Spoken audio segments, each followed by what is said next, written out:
in the picks and bans. This time around, Team Allegiance have the first selection. They're going to ban out Cabrakan. Which is surprising considering their first pick. Cabrakan is a god that can be flexed between 3 different roles, between jungle, solo, and support. Sure. Every member of that position from Team Allegiance loves playing Cabrakan, so this leads me to believe that they have a very interesting strategy. Maybe they'll go back to the Morgan, like we said. Likely that you won't see her first picked almost ever. Not only is the Morgan a character that is just really not that sought after by teams individually because of how new she is, but also the fact that the Morgan's power level actually varies based on the rest of the draft. Yeah. Last time we saw her pick last because looking at everybody else, well, she's going to be valuable. If you have characters across the way, I mean, you're not going to want to turn into Ullr anytime soon, right? No, so with that not in at all. mind, depending on the draft, is how she'll be picked. You definitely want to be able to pick the highest level character that has the most end game items to do the most damage, but there's also some other tactics where you can find the crowd controls basically to be able to control your lane phase. Yeah, I mean, a character like Hunbat's absolutely, certainly a character that you'd want to change into if you're the Morgan. But right now, the mage of choice for Team Eager will be Scylla, one of the best's favorite and most proficient characters coming out in that mid lane. Arlong, Shen, and Terra. Honestly, we know from the past that Divios likes playing the Terra, so that'll likely be a short lane Terra support Arlong Shen, but anything's possible. Poseidon, Hunbats, and Khepri on the side of Team Allegiance. Like you mentioned before, not only does Divios like playing the Terra, but Aurora loves playing the Arlong Shen. So going from the Guardian to the more traditional warrior support for him. So we actually do see the Morgan banned out by Team Eager. They saw a glimpse of it and they said, all right, Cyclone Spin. You didn't do much with it, but when you turned into our support, it got weird. So we're just going to ban it out. We just don't want to see it. Bologna will be the solo lane of choice next to Ho Yi, the Hunter for Team Allegiance. A lot of crowd control here from Team Allegiance, or at least a big area of effect damage between the Hunbats, the Ho Yi, even Poseidon can synergize very well with that. And once we get into the late game, though, for Bologna on Cyclone Spin, that's going to be very problematic as well for Zatman playing the on her. You know, if this is any other team, Totally, I like the Allegiance draft better. I think there's just more AoE damage coming out. I think there's more control, obviously, coming out from the Hunbats and the Khepri. There's also more support for the team by way of Khepri and even the Bologna. But the way Team Eager plays, this is a Team Eager draft for Team Eager. They love to play their Terra solo, the Arlong Shen support with the Scylla in the mid lane. This is kind of just a classic Eager draft. And because of that, despite the fact that Team Eager's draft, I think, is perhaps stronger universally, I think this composition for Team Eager is stronger for them specifically. Right now, they're going to collapse. Polar Bear Mike in some trouble. Half HP already. There's the crush coming out from the Scylla, bringing him down to 75. Jumped on top. One more shot, but they can't find it. Polar Bear Mike finds safety under the Tier 1 tower. Ali Oxen free. And the effort coming out from Team Eager just not enough. Did have to force the meditation out of PBM to stay alive. Luckily enough, he didn't have to use the abduct. He probably already leveled his ability to be able not to have to worry about getting first blooded there. So great play from Eager just to be able to apply pressure, not finding the kill. They looked for the body block on PBM more than anything else, but they couldn't quite find it. And on top of that, the second time around when they almost dove that tier 2 tower, if there was a 5th rune stack here for DJ Pernicus for that stun effect on the Unchained, that was certainly a dead PBM. Coulda, shoulda, woulda, as they say. So Team Eager does not convert there in the early stages of the game. Weaken starting off nice and early in the enemy jungle, starting at the enemy blue buff. And we'll see a little bit of the same thing come out from Team Eager's jungle. The enemy purple buff and red will be the start for Zapman and his jungle friend DJ Pernicus. Aurora in the mid lane starting one more time next to the best, just like the way Matt Yankee will be joined by Polar Bear Mike here, but Weekend gonna wrap around and join the party from the backside. Nice little slow on the jump if he finds it, but the best catches him out and roots him first. There's the slow, and it's going to be right into the whirlpool. Nice play, a nice combination, but the players are looking at 2 different targets. The split DPS is terrible, and Med Yankee goes down because of it. DJ on the good side. There's not enough focus fire, and PBM didn't hit level 2 in time to get that abduct, to get the rune necessary to find Aurora. And this is why Aurora, as soon as he got level 2, without any hesitation, he uses his escape to be able to initiate the team fight. But Weekend, though, he has to watch out. Ooh. Greed. Not finding it. Greed right there coming out from Weekend. He doesn't pay for it, but certainly a very greedy play coming out there from the Allegiance jungler. Going back to that mid lane play, when it comes down to it, whether or not it's the right target, your players should all be attacking the same target. Even if it's the quote-unquote wrong target, 4 or 5 players attacking the wrong guy is better than 2 guys on one target and 2 guys on the other.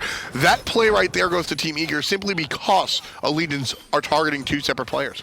It took too long to find any kill for Team Allegiance, and that allowed the rest of Eager to really make the rotation. DJ Pernicus came in clutch, hitting at level 2, whereas Weekend's abilities were already down. PBM was still only level 1 during that encounter. That was a free burst blood, and that goes to DJ Pernicus now on this Fenrir. And this is a god that can really snowball really quickly, especially considering he's going to be very resilient here, building into Mark of the Vanguard instead of the Bluestone. Yeah, I mean, he has that tankiness in not innately, but thanks to the Mark of the Vanguard, like you said, and that'll sort of help him out. But the Fenrir, a lot of gods have come out since Fenrir was sort of introduced, right? Fenrir, one of the early gods in Smite, but he was looked at as one of the original, sort of what Thanatos' role is right now, to just be that early game monster. That was Fenrir's job back in the day, and not much has changed. There are other gods that sort of took that crown away from him, but he can still kill you with a brutalize and a few basics at level 4.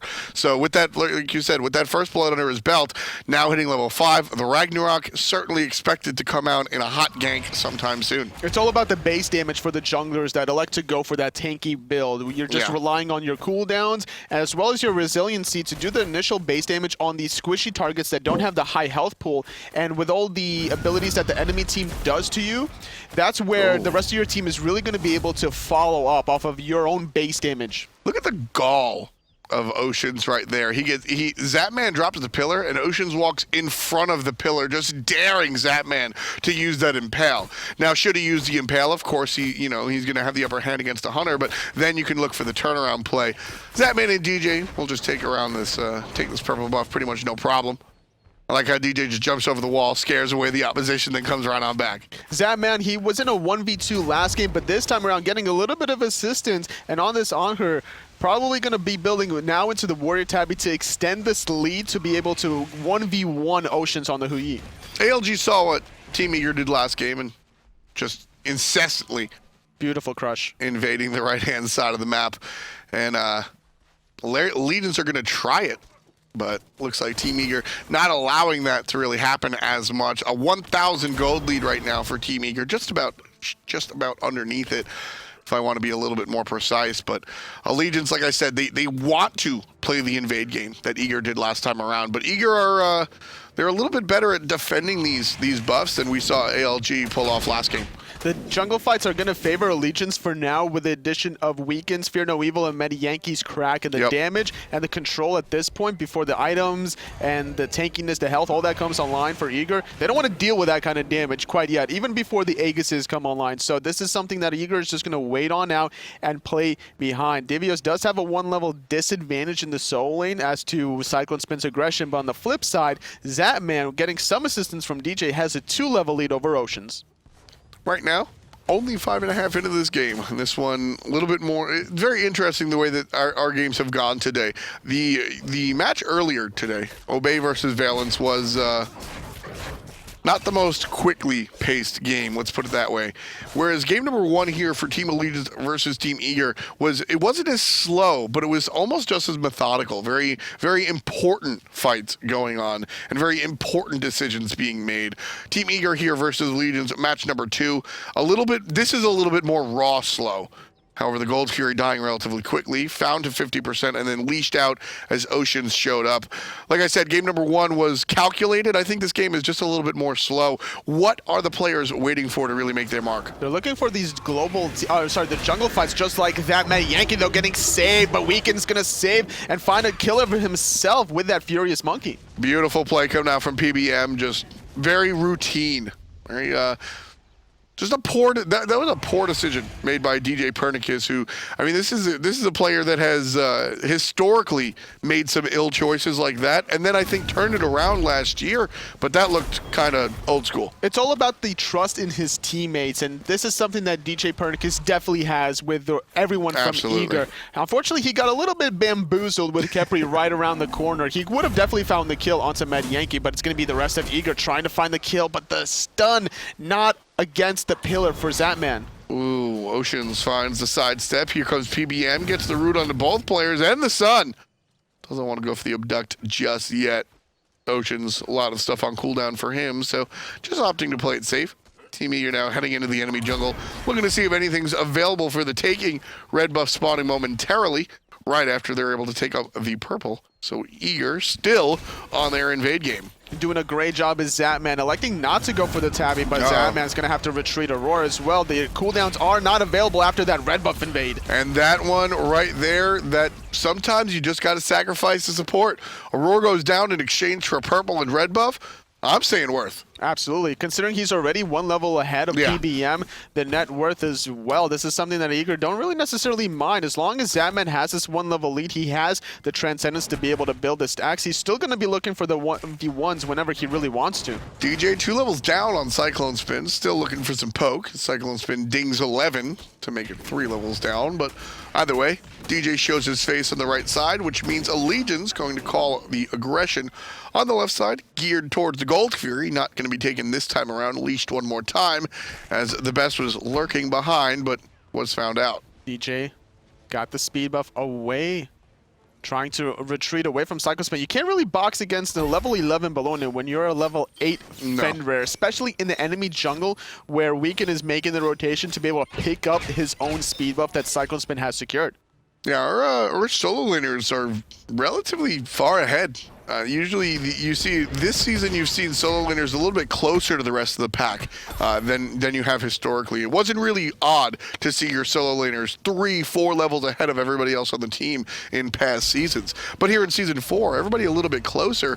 Why do we have such a level disparity between the two positions now? Oh, before I get into that thought, though, Cyclone's been making the rotation, diving onto Zapman, Terra Ultimate being used, but it's not enough as the Kraken secures that one. And here comes Aurora. He's in trouble as well. And that's a big catch. Oceans gets Aurora. 2 players dead, and DJ Pernicus trying to help out, but Khepri again saves the moment. Cyclone Spin not really worrying about death when he has PBM's ultimate right beside him, and this gives an opportunity now for Allegiance to get this kind of an early game lead, but it's Cyclone Spin zoning on the left-hand side. Divios and DJ is still going to force the reset. And there's DJ Pernicus over the top, getting 3 players with the stun. This is Allegiance's fight. They want to take this. They certainly take out DJ. 5 players still alive, though relatively low, is Mad Yankee and the support. Look for the wraparound from the best on the left side. Going to be greeted by Polar Bear Mike and chased out, rooted. So he knows he's there. And that's all that really is there. PBM telling the best that he's aware that he's present. I'm a Monster is available for the best. This is why we see Allegiance back off of the Gold Fury, and this gives enough time for Eager to respawn, and there's not much mana and health on the side of Mad Yankee or PBM. They have to back off. Eager's going to start the Gold Fury with Aurora zoning. Such an intelligent play coming out from Team Eager. 25% on the Gold Fury. Leashed, Cyclone Spin the target, pummeled and stunned. He's going to jump out, and he's smacked up by Divios with the walls. Great play coming out from the short laner, and that's going to open up Team Eager one more time for a Gold Fury attempt. Allegiance just not on the ball with these calls, just a little too hesitant. Without the Kraken, they didn't want to fully commit onto this Gold Fury. Now it's going to be Eager securing the first Gold Fury of the game. That just a very intelligent play, understanding some of the small, not the smaller aspects, but the less focused on aspects of the game when it comes down to respawn timers and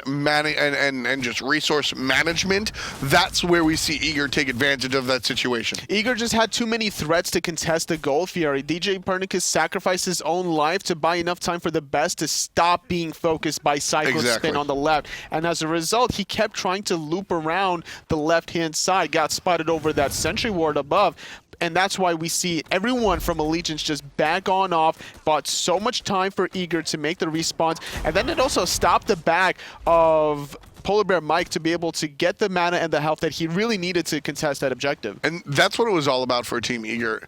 They're very focused, so it's very interesting to see where this team's sort of mindset comes from. And I'm going to play a little bit of armchair coach here. Team Eager has been utilizing the rallying ritual perhaps more than other teams that we've seen. Almost all the time you see these guys come back into a team fight with the use of rallying ritual. Because they use it all the time, as DJ is caught out trying to defend the portal demon, he'll jump away. I think they're a little bit more aware of allowing the enemy team to back. You see Eager spend so much time and focus preventing the back, whether it be by chasing the kills or going that much deeper looking to prevent these backs, anticipating a rally call. Well, at this point, 12 minutes into the game, Eager, if Allegiance are going to invest 1,000 gold into a rallying ritual... No. So it's less about the fact that I think that it's just more the fact that Eager are so on point when it comes to that thought process that it's just sort of hard baked into their gameplay at this point. Portal Demon going to be started up and almost finished. Half HP right here. Aurora shows up. Two-man taunt. There's going to be help from Met Yankee. That'll hurt Polar Bear Mike and Aurora just a little bit. Nice dash through coming out from Divios to root out a couple of players. Not too big of a deal here on the right side. Left side is weak and low.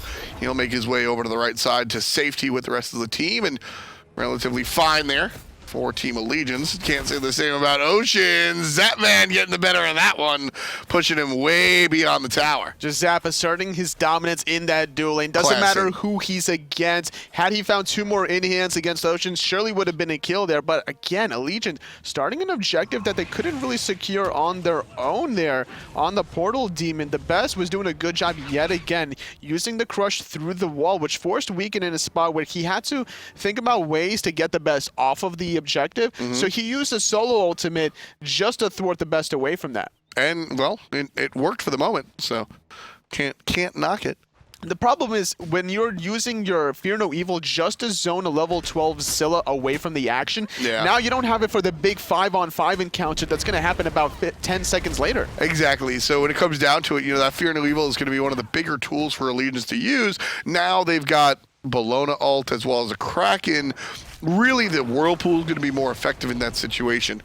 DJ Pernicus picks up Polar Bear Mike, who's stunned, and again, nice help coming out from the Kraken. PBM forced to ult himself, and that's the goal of Team Eager. Aurora picks up PBM after the fact. Beautiful patience, waiting out that Capri ultimate. And Oceans wasn't in position to really collapse on that team fight, nor did he have the ultimate, so this was a great opportunity for Eager to collapse, which is why Zapman is mid. Weekend from the backside, keep in mind, doesn't have the ultimate. He takes down Zapman. In mid though, 6-3, Eager not on top of the kill charts, but they are doing a good job controlling the gold for now. DJ Pernicus still not really worried about taking any sort of action against Weekend. Without Fear No Evil, without the Kraken, without any ultimates from Allegiance, Eager's just going to keep pushing mid. Ooh, the Best gets Met Yankee right there, nice and easy. And the follow-up coming up from Allegiance. So you got to tip your hat to Team Allegiance right there. Weekend's ultimate came up right at that moment. He comes in, we're spending the whole time talking about it, and he doesn't have the ultimate available. Allegiance only use it. Weekend's counting down. If you've ever been in the pro comms, the players will actually count down. Weekend is sitting there counting down seconds till Fear No Evil comes up. 3, 2, 1. He jumps in as soon as the ultimate is available, pulls the trigger, and then gets that kill in the mid lane. That is a to the second precise call coming out from the jungle on Team Allegiance's side, but still looking up at Team Eager. Well, it's the same story from game number 1, Tolly. 2,000 gold. Eager seemed to really work really hard to obtain this 2,500, 3,000 gold lead in the early game, and then just coast on it till the late game where they want to push on those objectives. They're kind of a momentum team, Eager. They want to find these little small nooks and crannies that they can take advantage of, getting this lead. Zapman going to use the ultimate to prevent the knockout from Oceans, but not really finding any real damage in return. The lifesteal will be available off the Aussie for Oceans. Gold Fury, 50% already by Team ALG. Roy here to disrupt things. Zapman shows up as well. There's going to be the Fear No Evil used to control 2 players. The rest of Team Eager on the way via the mid lane. And Allegiance realized they don't get what they came for. Wasted ultimate from Weekend. No follow-up from the rest of his teammates. A little bit of a disconnect. And you know, right there, I'm glad you added that last part on, because that was a great play by Weekend. His team just didn't respond. That right there is Weekend just going for the opportunity and hoping that you can't really make that call in the moment. The thing was, the purification beads were down for Zapman. Exactly. There could have been an easy kill opportunity during the duration of the Fear No Evil. You could easily throw out the Whirlpool Kraken, find a pick onto this Hunter, and then force the rest of the fight 5-on-4. Which is why I'm highlighting that's a great call by Weekend. He understands that the ultimate is down thanks to Ocean's call, because Ocean's forces out the ultimate from Zapman earlier. The beads are down, but just no follow-up. Zapman looking for the tower here on the left side with help of his support, not going to find it. 2-on-3 fight for the moment. Zapman gets immuned. Nice play of the Aegis. Ocean's here trying to take out the Zapman. Great play, but can't confirm. And Allegiance are able to watch as Team Eager walks away. Weekend gonna invade in the jungle. He does not have the ultimate available just yet, but likely looking to make a play as soon as it comes up. Left side, Allegiance pushing on the tier 1 tower. Aurora has no fear. He just turtled into 3 people by himself. Like, when is the last time do you see that your support just do that kind of play? Now, granted, yet again, he has the Talari boots. He is trying to proc it, but Weekend, he goes in, he forces DJ Pernicus out of the team fight. Cyclone Spin, trying to find the ultimate with the kill, but not able to hit it. Big taunt coming out from Aurora, and there's the Fear No Evil to control him back. Gold Fury goes to Team Eager. They snatch it out of the hands of ALG. Zapman takes out Weekend as well. Here comes the cavalry. And Team Eager, well, they're going to jump off the horses this time around. Not really willing to dive the tier 2. Instead, it's turn and burn. Cyclone Spin. Thorns aren't that scary. Zapman takes him down. It's 2-2-2 for the jungle, for the Hunter, excuse me. 6-6. As Team Eager evens up the kills, but the gold, the money, the moolah tells a huge, different story about almost 6,000 gold separating our 2 teams here. They're just escalating this so rapidly. Ocean's having to use his ultimate defensively on the left-hand side. Tier 1 tower is what allowed Eager to just control the rest of the jungle fights. They saw that Eager got outpushed on the left, and they wanted to go for this Gold Fury attempt, but yet again, putting themselves in this weird spot where Weekend and Cyclone Spin go onto DJ Pernicus in the mid lane, leaving everybody else exposed around the Gold Fury. There's no true commitment onto one target as all 5 members. Everyone's just kind of doing their own thing. Which is, again, that's what it comes down to with Allegiance for me, is that, you know, I couldn't really identify it in the earlier weeks, but here watching this, I think it's more evident that Allegiance just aren't on the same page together. That whole the overused term of synergy is actually very relevant here. Watching, I mean, going back to that play with Weekend, the Fear No Evil. Everybody on the team knows, or at least should know, that all CC immunity is gone for the Hunter. Fear No Evil comes out, and Met Yankee is off somewhere not doing it, right? Right side, we see or earlier in that game, in game number 1, we see the split DPS that doesn't wind up being a first blood. Just different pages, not together. And that seems to be the biggest issue for Allegiance that's plaguing them. Individually, totally, the skills look fine. Ocean's, PBM, at Yankee Week, and Cyclone Spin. None of these players are bad, poor, or in a slump whatsoever. We're just not seeing them work cohesively. And this is why Eager has just been such a dominant team, because they can make these players look discombobulated in these encounters. They're just always one step ahead of their opposition. They're doing a great job so far this split with 2 wins, 2 splits. They're right behind Luminosity currently, so this is making Allegiance look rather silly. And when it comes down to it, you know, I think that Team Eager, are they the best team in the world? No. Are they the best team in North America? Sure, you can make that argument. But what they do have, I think, is some of the best teamwork. DJ Pernicus going very deep for this one, knowing that the ultimate's going to be used up, and Zapman gets the kill. Here's the counter turn coming out from a Weekend. Not going to be useful. Met Yankee already burns the Aegis, so he's going to be very careful about his positioning. Plays it safe on the backside. Retreating after that one pick. 4 ultimates were used just for that one pick, but Aurora's not really deterred. He's just going to zone as the rest of his team grabs this Portal Demon. Cyclone's been looking for a little bit of action here, though, but he is going to get rooted. He's going to get the action. He's not going to get all of the action. I don't think he wanted that much. And Met Yankee certainly going to get a front row ticket to the action. DJ Pernicus on display. 2-2-2 this time for the jungler. It all comes full circle. DJ doing so much damage with that Heartseeker proc onto Met Yankee's Poseidon. Great back step from Aurora, preventing that double and triple bounce from hitting. That would have done like 40% of his health. It's at least the stun, damage on top. I'm down with the 40% assumption, and then the follow-up basics that come. I don't know if Aurora dies there totally, but definitely a precarious situation for him to be in. Thankfully, he uses the Barra backstep, the Laz's lollygag, the Anatoly. Do you have one right there? No, I don't. What is it? The F dot hop? The F dot hop. Yep. You gotta get one of those. Either way, the walrus wiggle. Either way, he avoids the situation, and the tier 1 tower goes down. Classic play coming out from Zapman. DJ sets him up. The ultimate from on her comes right on through, and the basic and impale finish up the job. Tier 2 tower being defended here by a lonely Poseidon as his Kepri buddy heads back to base. Weekend wants no part of it. This is Eager just playing as 5-man unit. DJ did the same thing to Cyclone Spin that he did to PBM earlier on with Zapman's ultimate, and he's not afraid to take this 1v1. Nice jump. Weekend getting a little bit of a better edge here, but he is down 2 levels. Yeah, Weekend played the better game, but DJ Pernicus has the numbers and just winds up.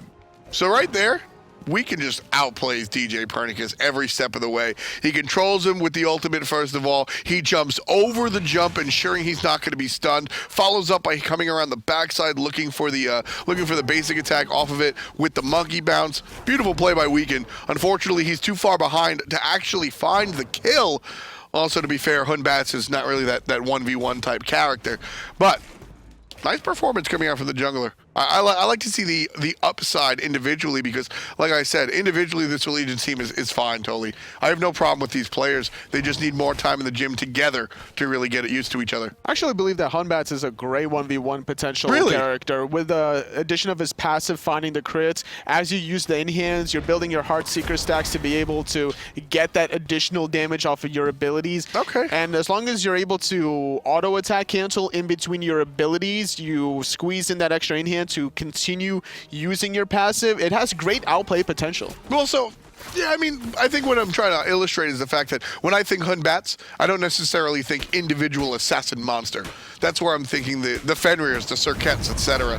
Hunbats really looking to control a situation like that. Drops it down, 3 players walk in opposite directions, and Divios almost finds a death. Oceans and Met Yankee make it so. Allegiance wind up on the good side of this team fight so far. Oceans gets his Aegis chased out by DJ Pernicus. 17 on 17 for the Hunter v Jungler battle. Whereas the left side goes on, the objective will be leashed again. Allegiance should pick up this gold. Go for the gold. They're going for it. This is what happens when Eager wasn't S5. The best wasn't quite there 10K. yet, but he is here now. It's going to be a 4-on-5 for Eager, but they still have a lot of damage out of the best. Now don't forget, last Gold Fury went the way of Team Eager thanks to a steal as Allegiance started it up. Now Allegiance 10,000 gold down, need to find a pick before they go for the objective. It's gonna be a roar, but will they actually execute? That's a different story. Over the wall, Weekend chases them all the way to Granny's house. Zapman's in trouble as well. Aegis is activated, Aegis is done, and Oceans make sure Zapman's done. Tier 1 tower is gonna be peeled off of by Allegiance. They've expended ultimates, they've expended health bars, they've expended mana bars as well, and because of that, totally they win the team fight, but they can only get the stuff. They can't get the stuff after the stuff because of the fact that they used everything to find those 2 kills. This gives Eager yet again another Gold Fury opportunity. This is going to be their 3rd one. Only Ocean's around the corner, but he's at about half health or so. He has to be very mindful about his positioning, especially with Divio zoning. And there's a Whirlpool, and that'll be enough to get Eager off of the objective. Grabbing Oceans is going to be DJ, waiting out the Kepriel. There's the dash through, and the jump away from the Hunter. Divios gets picked up by the ultimate, and here's the Fear No Evil. Nice teleport from Weekend. Bigger meditation by the guys on Eager. Saves the life of the solo lane Divios. But having to use 4 ultimates just to try to kill Divios, only using the Ragnarok and the Terra's Blessing, as well as a meditation for Eager, they have the Relic and the ultimate advantage to do this Gold Fury yet again. And we saw this happen earlier, Toli, in this matchup, where Allegiance actually get the better of Team Eager for what seems like the first time all game. They do a fantastic job in the team fight, and because it takes them so long to achieve that victory, Weekend with the Weekend wiggles, still finding a way out there. He's gonna have to jump. Can he get crafty? Jumps right into a roar. Got him. But right there, Allegiance, they look for the fight. They win the fight. They do very well. In fact, round of applause for Allegiance. But they just take so long, Toli, that by time they wipe the sweat off of their brows and they straighten their ties, the Gold Fury is the target, and Eager's already respawning. They're already there, and they all have the ultimates available, while Allegiance is just kind of sitting there half dead saying, all right, we can't do anything. Divios has just enough sustain with the Monolith, having the Rod of Asclepius, as well as the triple auras coming from Aurora, the Thebes, the Sovereignty, as well as the Hardwood Amulet. All these auras is making Eager in such a great spot for these team fights. And right here, we're going to see Team Eager fight into Allegiance one more time. Fire Demon Portal Giant Guy Dude down is already dead. Met Yankee, same thing. That man picks up credit for another kill. That'll be the 5th. The New York Hunter. DJ Pernicus low on HP here, looking for Oceans. If he gets a stun, it's a kill. But it's a very dangerous situation. DJ can die in one shot here, folks. Somebody's teleporting to Oceans. DJ in trouble now. Jumping forward is going to be Oceans. Divio's following suit. There's the dash. It's going to root out Oceans. There's the smash, and here comes a roar. That said, Polar Bear Mike shows up just in time to drop the ultimate. Rally call is good. Ocean still falls down. Weekend gets the turnaround kill. It's 2 for 1 right now. Allegiance on the bad side. The best is a monster. Doubleon for the mid lane mage, and that's going to be the best, looking pretty damn strong. 14 kills for Team Eager, and 3 of them belong to the best. That team fight, Eager, all the way. DJ Pernicus with the delayed tactics, getting Oceans away from that tier 2 tower. The rallying ritual was used by PBM, but because of the jump from Huyi, it actually reset the rallying ritual, having to use it yet again, not having the opportunity to really lock down DJ Pernicus fast enough. And all these delayed tactics, Eager was able to make the rotation yet again, turning it around. Weekend was there, PBM was there, but it still wasn't enough to find the kill in time. And Zatman's the only one. The Fire Giant. DJ Pernicus forever away from his team. This time DJ clearly got the better of Weekend, and he's just gonna party. The party monkey drops it down. DJ claps. The old famous quote, "Nice try, idiot," as DJ Pernicus cleans up the jungler. And that right there, sometimes Eager in general, like I said before, very much a teamwork team.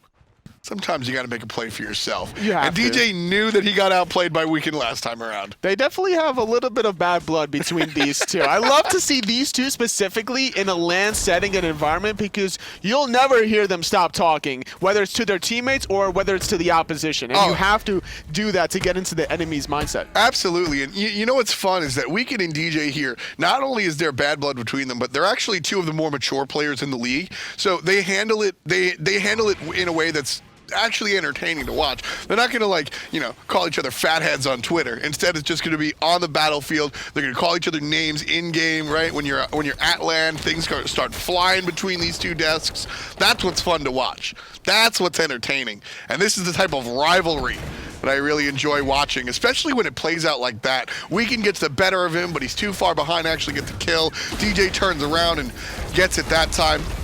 Allegiance trying to make things happen in their direction. This one's going to be rough, though, Toli. Kraken already expended. That's going to be a big play, but where's the rest of Allegiance? They're right here, but just not enough damage because everybody's looking at the support Arlong Shen. Aurora loses 25% of his HP. Polar Bear Mike still pushing into it, but again, that's the support, Toli. Eager don't even care about this. They're split pushing on the left-hand side. They got the Phoenix. They're in the Titan room. It's the best. And Satman, they got the damage. Oh, ladies and gentlemen, Team Eager, they did a bamboozle. Allegiance got nothing. 15-10, and Team Eager take it out with the secret surprise split push.